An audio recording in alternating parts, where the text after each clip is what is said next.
À ce stade, j'ai effectivement remplacé mon paragraphe par un span et j'ai apporté des modifications à index.html.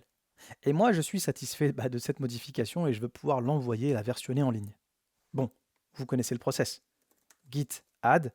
Je pourrais ici mettre simplement index.html, c'est le seul que j'ai modifié. Je vais faire un commit.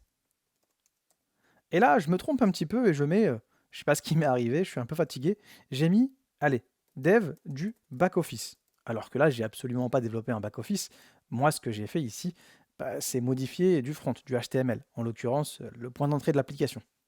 Du coup, vous n'êtes pas d'accord avec ce message-là, parce qu'il va induire en erreur les développeurs qui vont voir vos commits. Ils vont vraiment croire que vous avez développé un back-office. Eh bien, vous avez la possibilité de modifier le message du dernier commit. Et c'est ce qu'on va faire tout de suite.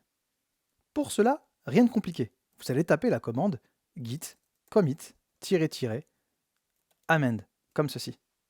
Et vous allez pouvoir modifier en fait tout simplement le message que vous aviez mis. Donc là, moi je vais plutôt modifier, donc supprimer. On va appuyer sur I pour insert.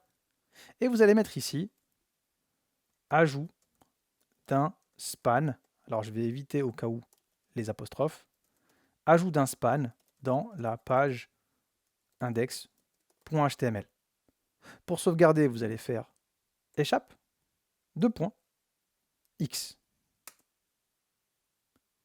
Et je vois bien ici qu'on avait effectué un commit. Le commentaire, c'était dev du back-office. Et ici, il a été modifié en ajout d'un span dans la page index.html.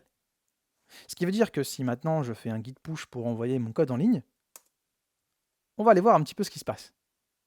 Je retourne sur GitHub, je reviens dans repo online, et je vois bien que mon dernier commit, il a eu lieu il y a 1 minute, et c'est bien ajout d'un span dans la page index.html.